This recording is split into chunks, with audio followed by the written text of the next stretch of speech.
everybody, Gabby here, and today on A Battle a Day, we are again featuring this double Genies team that Chalky built.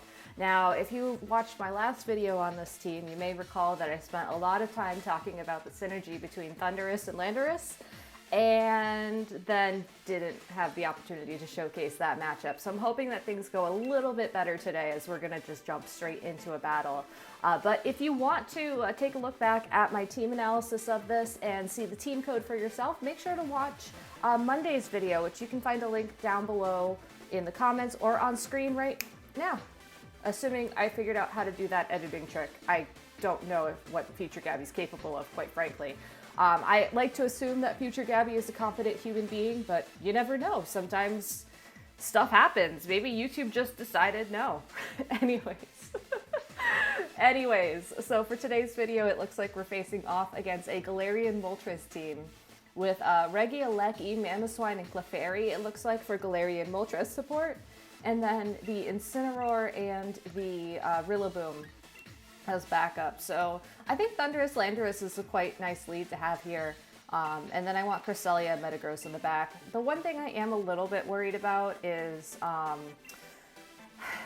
the Regieleki. I think that with a Thundurus Landorus combination, I should be fine if he decides to lead that.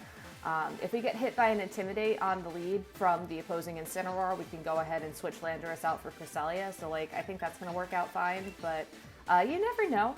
These matchups can be tricky sometimes, and admittedly, my brain is still on, really on the Trick Room team that I was running last night on Twitch.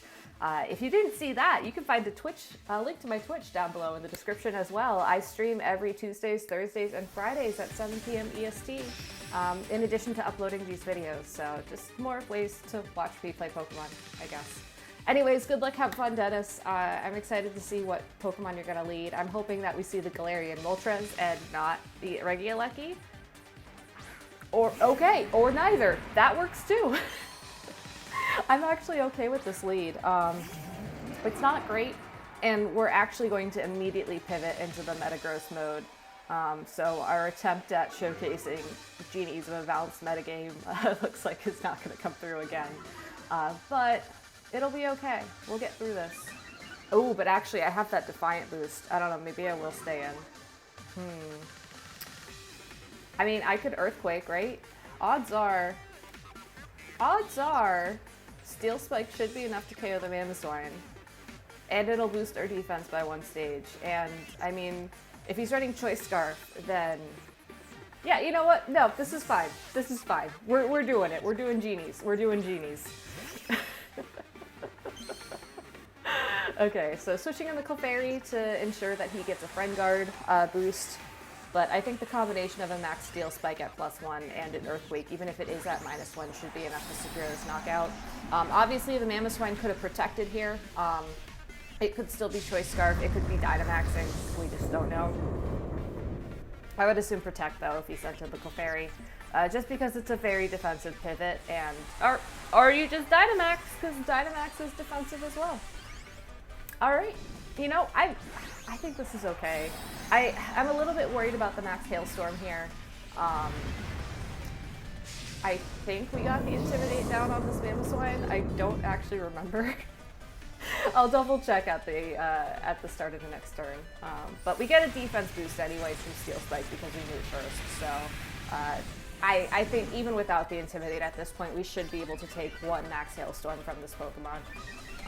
So it's probably going to be fine. Honestly, the bigger worry for me is next turn. Since the Clefairy is on the field, it's going to be able to redirect, and actually no, I think the crit saved us. Because with the crit, I'm pretty sure we can just KO with an Earthquake. Oh. Or we could just lose Thundurus too. Oh, he crit. Oh. Oh, I see. I see how it is. Okay. Well, what do we do?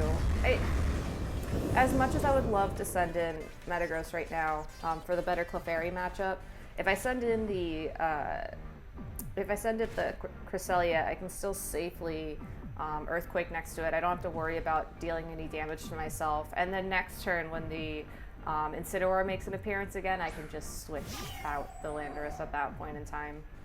So this is probably the best opportunity we have, or the best move that we can have for success right now. Since we know Earthquake will get the KO, even though that was a crit previously, I'm pretty sure we're okay.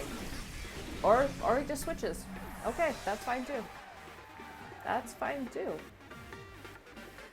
Excuse me. Now, will Future Gabby edit that out? I don't know. I don't know. Future Gabby is kind of a relentless editor. Actually, no, that implies that I'd be good at it. Anyways, alright. Alright, so Protect, this Earthquake's gonna do 5 damage to the Incin. So that'll be nice. Oh, okay. More than 5. We'll take that. But yeah, it's time to get this Landorus out. And because he does have the threat of Fake Out on the field now with that Incineroar back, we're just going to hard switch, and we're not going to try and go for a U-turn or pick up any chip damage here. I could go for Icy Wind over a Psyshock, but I'm fairly certain that Incineroar stays in because of the Cresselia, and that Metagross is going to be faster than these two Pokemon regardless, so yeah, and knowing that Landorus is faster than the Mamoswine as well, is, like, I don't really need to be worrying as much about speed control at this point in time. So, yeah. And going, okay, interesting. Taunting the Cresselia. Probably worried about an ally switch? Yeah, because no one in their right mind would Trick Room in front of a Clefairy like this. So, probably just ensuring that he can take a ally switch or two. That being said, Psyshock isn't going to do much moving forwards, and this is a really good opportunity to get Landorus back out onto the field unintimidated. So we're just going to go ahead and do that and go for a Iron Head into the Clefairy, I guess. Because once Clefairy's gone, I feel like this whole matchup's going to fall together a little bit better than it would otherwise. So I guess my big question for this turn is he going to Parting Shot the Cress? Because he could just Flare Blitz the Metagross or go for a Dark type attack, so Darkest Lariat would be the most prominent one here. He could. I don't really know if that would be necessarily valuable in this matchup at this point. Also, I kind of wish I had access to Stomping Tantrum on Metagross instead of Ice Punch right now. Okay, Flare Blitz. That's fine. That's fine. Again, we have the speed advantage. We're going to get Weakness Policy procced. Really, the last piece of info I need in order to feel better about this matchup overall would be what is their last Pokemon. If he sends in the Mamoswine, I think I just Protect Earthquake. If he sends in their last Pokemon, I might still Protect Earthquake, actually. I might still Protect Earthquake. Oh, I shouldn't make that decision so definitively.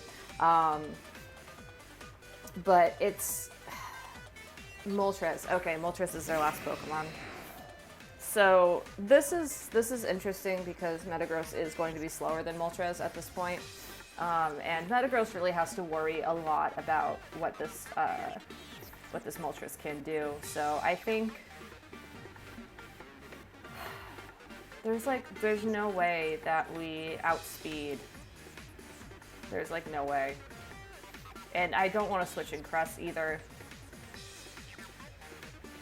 Do I just go for the Ice Punch and pray? No, I think we Protect. No, we're gonna Protect. We're gonna Protect. So what I was thinking there is if I lose a Pokemon this turn, knowing that I clicked in Superpower, which admittedly I no longer had to do, considering I did click Protect, then I would be stuck on the field with an attack and a defense drop, which would not be great. So by protecting Metagross this turn, even though it's highly likely that we're just going to get KO'd next turn, we can go ahead and switch in Crest, and yeah. find a way to deal with this somehow. I am still nervous about the damage that Fiery Wrath is going to do to Crest on the Switch. And in a situation where it's Landorus and versus the Galarian Moltres and the Mamoswine on the opposing side of the field, that's not really a great matchup either. Really... Oh, but Mamoswine has like 2 HP left. Okay. Okay, here's what we're gonna do. We're not gonna hard switch, we're gonna U-turn because we know we're faster. I am going to try and Ice Punch Moltres. Worst case scenario, Landorus and... Oh, you have Ice Shard. Oh, I should have hard switched. Yep, never mind. I should have hard switched. Alright, GG's. GG's. I honestly forgot that was a move. I guess the recoil damage helps here. But again, Fiery Wrath, single target into Metagross is going to be an easy KO, and I don't know the damage calcs well enough on Cresselia to make a judgment call here, but I am fairly certain that this Galarian Moltres is holding a weakness policy because we have not seen that item revealed on my opponent's team yet. So yeah, if I would have hard switched here, assuming Cresselia could survive 2 Fiery Wraths, which I feel like is a big ask, I could have gotten a Icy Wind speed drop down on this Galarian Moltres. Oh, I can take 2. Okay, that's good to know. That's good to know. And at -1, I think this Metagross should be able to outspeed, and then we would have Ice Punched for the win. So it's...